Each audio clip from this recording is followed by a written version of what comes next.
seen a little bit of everything here to start off this game. That 90-minute delay definitely put us a little bit behind. Both teams were business as usual, though, in their respective locker rooms. Pads off, shoes off, snacking. And for Yale, they were just happy that the delay happened before the game started and not during the game. Well, guys, as you mentioned, one of the greatest college football rivalries dating back 144 years to 1877. Two undefeated Ivy League teams ranked in the top 20. Teams that have both held their opponents to, on average, less than 15 points per game and put up, on average, 37-plus points per game. Well, guys, I've had the chance to catch up with the Tigers' standout running back, Colin Eady, throughout the course of the first half, and he has the right mentality. Even though not able to help on the field, you better believe off the field, he is cheering, he is coaching, and at halftime he was telling the guys, write our destiny. Your best 30 minutes right here. Well, as they take the 11-point lead, they are a few minutes closer to writing their destiny. So Colin Eady is still being a major impact on this Tigers team. Although it's from the sideline in a different role, his voice is still being heard loud and clear. Hi, everyone, and welcome into the Players Club, presented by Pepsi. I'm Renee Washington. It's the start of a new month and the start of a new show for Washington football fans to hear from those who know the team best, the players. February 2nd, 2020. As the clock is winding down and there's a minute left in the game, you make a game-sealing play, a big interception to help the Chiefs win the first Super Bowl in 50 years.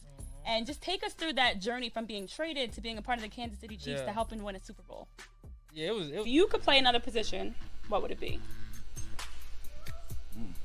Fred's looking at other people's boards. Yeah, I'm cheating.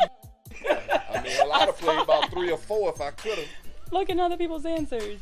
So what are your thoughts on the new taunting rule? Now that we've seen it play out in games, we knew this was coming, but a lot of penalties. I hate it. The corniest person. I'm thinking like dad jokes, thinks they're funny. JD McKissick. Really? Yeah. I wouldn't put it past him. I ain't really ever heard JD even talk, man. Do you have an example?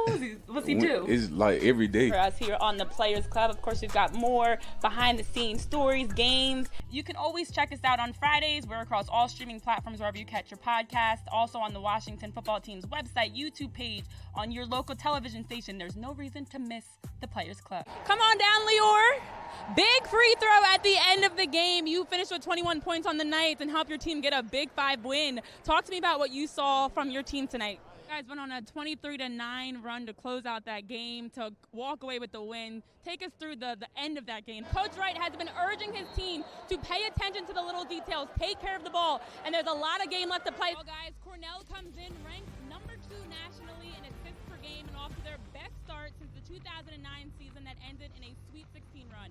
But for Penn, they've got the upper hand at home, having won 7 straight at the Palestra. They're being led by Abby Myers.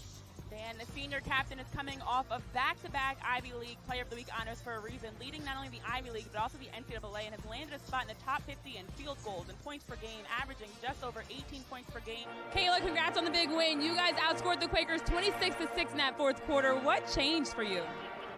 Tough non-conference schedule, but it doesn't matter. 2-0 in Ivy League play. Talk to me about this group and the way that they've started off 2022 in the conference play. Still coaching right now, but look, I love it. Never off duty. So I saw you very stoic, calm, cool, and collected during that final relay, and now I see the smiles. Talk to me about the emotion of winning your 5th straight. Congratulations, 141-88. You set the new Ivy League title, breaking your 2019 record. I got to ask, what was going through your mind as you finished that race?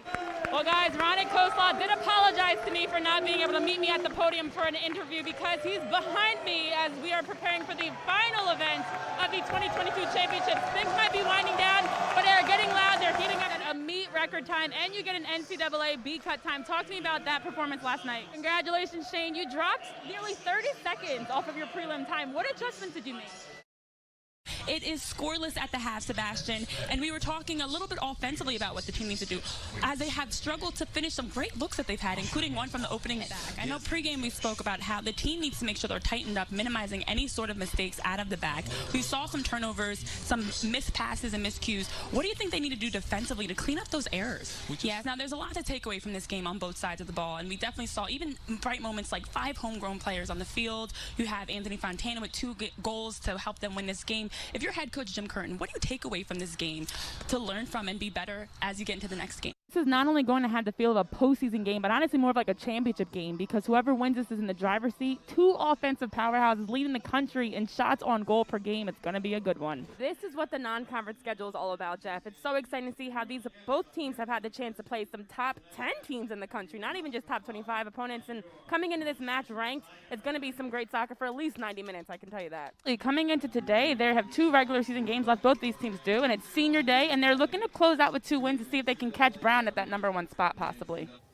You know what, Andrew, I will say I'm very optimistic. I think that we have seen this cycle time and time again. My mother and father, their mother and father have fought the same fight.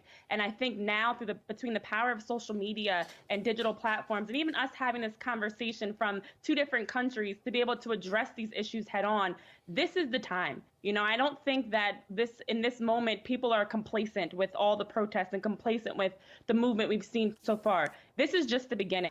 I was surprised. I was devastated, but I think it reminded us that these athletes are human. At the end of the day, I think we look at talents like Simone Biles and many of these Olympic stars, and we forget the fact that they're working through a lot too, between the pandemic, now being away from their families in Tokyo, and what's a bubble in Tokyo. And so this was a shock, but I honestly commend her for doing what's best for her mental health. In this discomfort, in this moment where we're addressing the elephant in the room, it's forcing us to have to come together. And I truly, solely believe that things sometimes have to fall apart to come together. In order for us to move forward as a society, to be a more equal, just, peaceful country and world, it's going to take us addressing these issues head on. I've lived my entire life as a Black woman and knowing that and being reminded that in society. And it's time for the world to look at it differently. We're not just defined by our color, our gender, who we love. We're defined by who we are as people and our character.